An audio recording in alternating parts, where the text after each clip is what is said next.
Alright, so let's hop into this. So this right here is that Navy SEAL game I was originally working on. I think it was probably about a year ago, a little less than a year ago. And I'm starting it from scratch just because I invested in some new 3D models, some new coding and stuff, some better animations, slight weight. And so the idea of this game is going to be basically a Socom 2 US Navy SEALs for PlayStation 2 back in the days, and like a Ghost Recon, Advanced Warfighter, Wildlands, and Future Soldier inspiration kind of game. Hold on, let me come over here. And basically try to bring back that single player style kind of special operations simulator,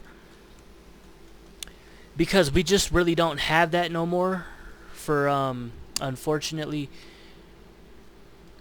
for a lot of video games. So let me go here and bake this. Let me see what happens very quick, because I want this to be walkable. Baking nav mesh. This is why you want a really high-end computer. I see a lot of people trying to tell you to have that you can get away with like 6 cores and like 16 gigs of RAM. Like, don't, if you guys want to get into software development, okay, do not listen to somebody who builds gaming PCs on YouTube. No offense, I'm not knocking anybody, but somebody who doesn't do software development isn't going to know what to recommend for software development. I've been doing software development for 15 years. When I got out of jail, I wanted to try something new to try to keep me out of trouble, and software development for me was a lifesaver. But you're going to want a high-end rig. I recommend at least 48 gigs of RAM, 32 to 48 bare minimum, to be on the safer side, and then anything above that is going to be good as well. Okay. Alright, that's my friendly Frogman right there. He should follow me, basically. It's actually Tupac still.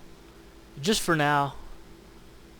Alright, just because, yeah, this looks pretty good. So this is 4K, as we see right here. This is on DirectX 11. We will not have ray tracing implemented into this project. We don't care for it, and we're not gonna have DLSS because we want to aim for consoles. But this is FSR in 4K on quality settings. It looks really good, and we're getting around 70 to 100 frames depending on where we're at. But the idea is we want to target single player campaign. And we also kind of want that Socom 2 feeling mostly, but with a little bit of Ghost Recon, Wildlands, Future Soldier, and or Advanced Warfighter kind of implementation as well. And we're gonna basically have realistic US Navy SEAL Socom gear. So it's not going to be like Ghost Recon where it's going to have like cowboy hats and stuff like that. It's going to be the real deal for Socom gear, where it's going to have an M4, MK11 Mod 0. Obviously this M4 model we got, this is just a beta model that I got from Sketchfab. I'm not going to use this model. It does not have a separate magazine. It's just one 3D model. Right here, basically, it's just one 3D model. It does not, I put that grip myself, but it does not have like a clip that comes out, you know. So we want only guns where the clip could come out for reload animations, with eight basically missions for the single player campaign, basically. And we still want to kind of implement that offline multiplayer kind of thing. Probably not necessarily split screen, but probably that too. But we kind of want just like some missions that you can do, or maybe a mission creator you can make for yourself, like Arma and Far Cry 2 back in the days, to where you can basically create your own little missions to have an infinite value for the game. Basically, that's kind of what we're aiming for, where we just kind of want an infinite value. And so one thing I've always struggled with software development was level design. I've always struggled with it, but I've been getting better at it these last couple years. But just like this desert, because this is the village. This is going to be one of the villages in Afghanistan in the game. We're going to feature Afghanistan, Africa, I believe Mexico, and then Russia. There's going to be 2 missions. There are going to be 2 desert missions, 2 maybe snow missions, maybe snow, I don't know, 2 jungle missions in Africa, and then like 2 kind of like city or urban kind of missions as well for different SEALs. SEAL teams, basically. Different fire teams within the same SEAL team, which would be SEAL Team 13, which I made up for my own universe for my games. And so I don't want this desert to look too plain at the end of the day, so I'm going to come out here and just put some cliffs out here and duplicate these things and, you know, just basically do that and try and do my best to make it seem a little more immersive. That way it doesn't just look like a plain little desert out here on the flat ground, because that's one thing that I see a lot of indie devs that are just getting into software development. They don't really know how to modify like assets they buy and stuff like that, and you know and so they just kind of like have flat planes, you know, and don't really have like 3D models to actually back it up, which that makes the game look really bland and really plain. But I kind of want to stay in my elements as a one-man team basically, and staying within my lane and not try to go all out and make some overly sandbox game. But what I am going to do is just basically try to make something that's the Unity standard terrain, which is 1000 times 1000 for the most part, as far as the scaling goes for the terrains, which is basically a single kilometer, which I think is going to be about 2 miles. So in Unity, this is a 2.2 miles right here, and so that's how big they're going to be from north, south, east, and west.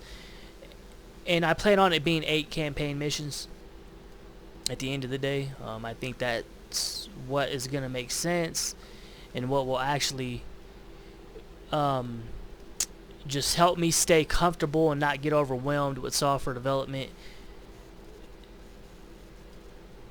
because it's easy to get overwhelmed. But I do want to release a game. Still working on Blood Moon Siren Hills big time. That game is not that game is still in the works basically. It'll always be in the works. But I'm taking a break from the horror game, and because I still want to put a lot of time into this game, and then I still need to invest a lot more funds into Blood Moon Siren Hills anyways. I need to invest a lot more funds into that as well. And yeah, so in the meantime, while I'm taking a break from Blood Moon, I do want to get out here and work on my Navy SEAL game, because this was my original first dream game that I've ever wanted to make, was a G.I. Joe game. And now that I, you know, kind of got the funds to invest in it a lot better than what I did in the past, and I got a lot more experience. I got 15 years experience in software development now. I think that I'm ready to go forward with trying to make a tactical shooter that's really small. Not super small, but decent graphics, no ray tracing. I don't care about ray tracing. But I want something that I could give people that have consoles basically, to where they don't have to be stuck on an online only video game like the Call of Duties and stuff, and something that they could just get out there and deploy as a special operator and just basically have fun. That's how I see it, you know. Animator, let's go to companion AI right quick. Okay, let's go to companion AI, standing locomotion. Let's try 1, then 2 on that. Let's see how it follows me then. Messing with threshold values on here is really hard to do with the blend tree for Unity, because you have to tell your AI, there we go, he's supposed to be walking. I also have it to where he can crouch at random times and stuff like that. And basically kind of like an actual operator that doesn't know he's an AI, right? Like I want him to be able to take cover at his own leisure, you know, go prone, crouch and things and know how to take cover when we start taking fire and stuff like that, I would definitely like that at the end of the day. As you see, his gear is a little different than mine, not all the way. This guy right here is actually going to be a radio operator. Basically, yeah, he's going to be a radio operator. And so basically we're going to have 4 fire teams for SEAL Team 13, which is a fictional team for DevGuru, Delta Force, and SEAL Team 6, which is SEAL Team 13, which consists of 4 fire teams for different areas. So Apollo Delta 1 is going to be for the desert, Apollo Delta 2 for the jungles, Apollo Delta 3 more for like kind of like islands, and then Apollo Delta 4 more for like urban, like city kind of door-to-door, kicking in doors. Even though all these guys are versatile, they can do it all. But basically, yeah. Alright, yeah, he's definitely following me now. I like that. It's going to be really hard to get his walking down versus running, because he's trying to walk, but he's also trying to run too. So obviously his run is good, but his walking is like, yeah, he's supposed to walk towards me, not just keep sprinting towards me. But I do have to fix his script a little bit. That's basically what I got to do. We got shooting down already a little bit. Jesus, this is going to be great. So, yeah. So, basically, I want to get out here and... Because this is going to be Afghanistan. It is going to be Afghanistan, but it's going to be a fictional valley and a fictional village at the end of the day. That Apollo Delta 1 will do the first 2 missions, then 2, 3, and 4, then Apollo 3, 5, and 6, so on, and 7 and 8 will be Apollo Delta 4. But you will be able to control your team individually, kind of like older Ghost Recon games, kind of like the Operation Flashpoint series. And then when your team dies, they just die. They don't come back until you start a whole new game. That's how the game's going to be. Yeah, so basically, yeah, that's how it's going to be. Because the thing is I want it to where, like, if the mission fails, the mission just fails. You don't have to restart the mission from a checkpoint. There's not really going to be any checkpoints. It's kind of going to be like Armor Reforged. Like, when your team dies, you got to either complete the mission or extract, and it's either going to be a mission complete or a mission fail, one or the other. You know what I mean? I want it to be as realistic as possible, where you will have to go and call for extraction by chopper, using smoke grenades and stuff, and you will have to, and if the enemy are on you, you're going to have to hold it down until the chopper gets there. And if you die right before you get in the chopper, that's mission fail, plain and simple. And so that mission will then be locked until the next new game. And then any operator that dies out of your 16 operators, they're not going to come back until the new game plus either. That's how I kind of want to implement the work into this actual project here. I think I have a really good idea of where I want to go with it at the end of the day. I like the idea. It's going to be cool. It's going to be really fun. Let's get over here. Let's see what we got over here. That's another little hill. But yeah, good ideas, and just talk about some ideas here and talk about what I want to do. And a lot of people, they don't know, like, oh, do you not like talking about your ideas online? Like, is that a bad idea? No, it's not a bad idea. Because another indie dev, most likely they want to build their own game. They don't want to take another indie developer's ideas from that standpoint. Now, maybe these AAA devs, because they do like to try and steal indie developers' ideas all the time. It happens all the time. But at the same time, it's always a backlash at the end of the day, because now when I started putting Tupac in my projects for like a good maybe 2 years now, a lot of developers, AAA developers, oh, we got Tupac in our game, Snoop Dogg, and they started getting backlash for this shit. Not on my behalf, but it's just, for them, it doesn't seem relevant for their projects at the end of the day. So, yeah. And I think that's the problem, is that a lot of developers need to, a lot of AAA developers need to start coming up with their own ideas instead of trying to instead of trying to copy indie developers all the time. And if that's the case, just hire an actually indie developer to start writing your stories for you, instead of just trying to steal their ideas and then it backlashes on you hella hard at the end of the day.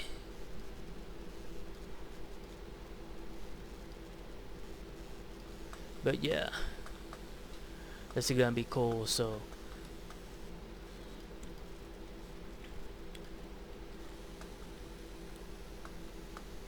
I got like little cliffs and stuff that I got from Fab and stuff like that, and I modified them as well. So I modified a lot of these little cliff rocks and stuff to make it look more immersive. But this is the thing, you can create scripts to put all this stuff down for you and stuff, and try to buy yourself some time. But regardless, with software development, you don't ever want to try to get out here and rush your software development journey, because the way I do audio production as well is I manually make all my beats on there, and I manually mix everything. And so that's how I am with software development. I manually do everything with software development. I manually do everything with audio production. That's just how I am.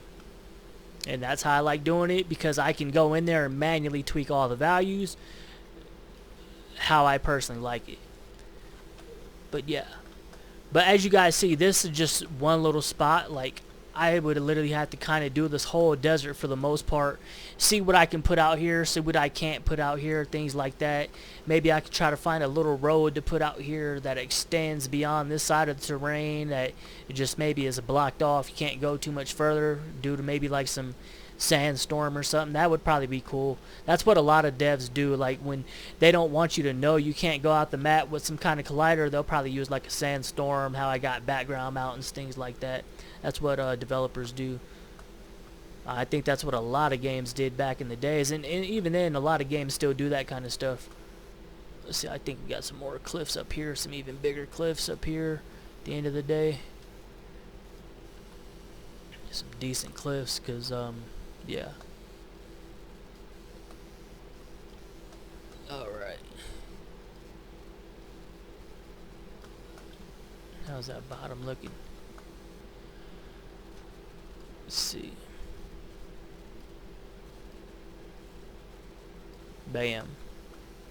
There we go. Now I can lift that up. There we go. See, this is how you start adding immersion to your levels. Bam, just like that there. And then maybe just add like some grass or some trees on it. And I could probably fix the texture a little more to try to make it look a little better, but this is Afghanistan, so I am gonna go look at some more Afghanistan photos and try to imitate it as much as possible.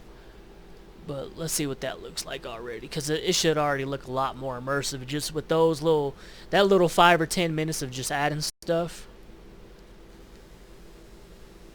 Yeah, it already looks a lot more immersive.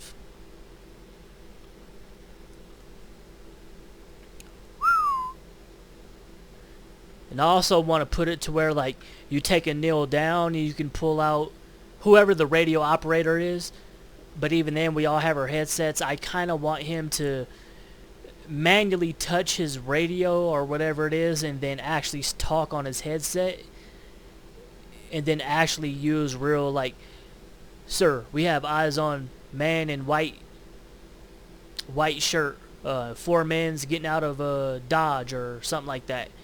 Do you have eyes on? Over at 109er Yankee Whiskey. Things like that. I want the realistic, we're going to do the realistic kind of, you know, kind of communication on this. That's definitely what I want. And so this first little mission right here, this is just a sample scene, but if I get it immersive enough and look good enough, I still might have to invest in some better cliffs and some better rocks and stones from this standpoint, but it does look good. But I can come over here and kind of try and manipulate it a little better to make it look a little better close up. Let me come over here, because it does look kind of ugly close up. Let's see. Let's go here. Okay, it looks a little better now. From far away it might look trash, but actually, yeah, it don't look bad at all. Looks a lot better like that now. Alright, so let's go here, see what that looks like. HQ, this is Apollo Delta 1. We are approaching the village, and we do not have eyes on the high-value target. Requesting immediate Kazivac mission. Over. We're definitely going to want that. We're going to want air support on some missions. That would be cool. Call in Apache cover fire. Maybe like a jet. Show of force. Like get smokes from a jet. Or maybe like napalm or mortar fire. That would be cool.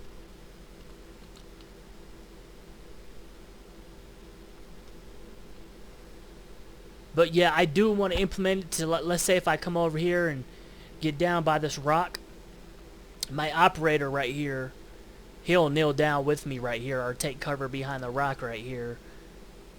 And then I want it to where you can look at the operator you want to control, push a button, and then it'll give you certain things, like maybe you can talk to that individual operator, or maybe that operator you can tell him to wait here individually instead of your whole team, or tell him to move up individually, or stay back and provide support fire, or stay back and provide sniper overwatch, things like that. If he has an LMG or something like that, that would be really cool as well. I definitely want to implement that. That would be really cool.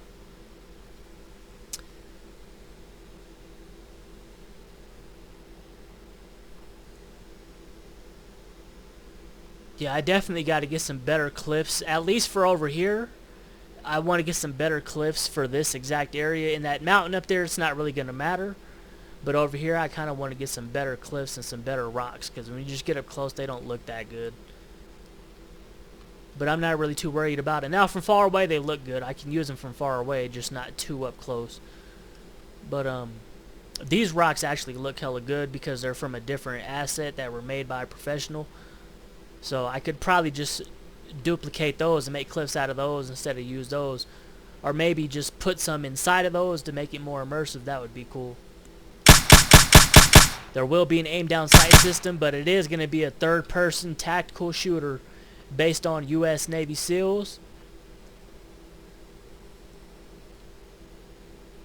And it's going to be kind of like what real Navy SEALs do in real life, where they're not infantry, right? It's not like they're going to be doing a full-scale, all-out war, you know. The only thing that's not going to be accurate is we're going to have one commander and then 4 SEALs each team per map. And you'll be able to pick what team you want for each map because they're that versatile. But it's better to utilize the team for each individual terrain that they specialize in. But they'll still be really effective for each map at the end of the day. And it's definitely going to be to where you can customize your own Navy SEAL. We don't want it to where you can customize the other Navy SEALs like Ghost Recon. We don't want that. But they will look just like Navy SEALs at the end of the day. But we want it to where you can customize your own Frogman and adjust to the terrain and adjust to the team you're deploying with. Either you're deploying with Team 1, 2, 3, or 4, which are going to be Alpha, Bravo, Charlie, and Delta, basically. Yeah, but this is basically like a little idea of kind of like the little village. Going to be cool. Going to be snipers, some decent sniping in the game.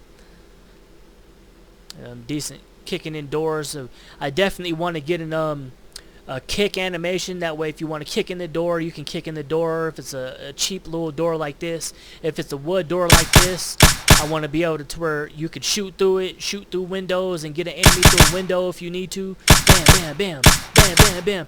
Hey, we got Taliban in the building in front of us, north, 12 o'clock, Niner, Yankee, Whiskey, 75 meters. Bam, bam, bam, bam. Get them right through the door, move, take cover. The Taliban in this window right here, the Navy SEAL gets hit, he goes down.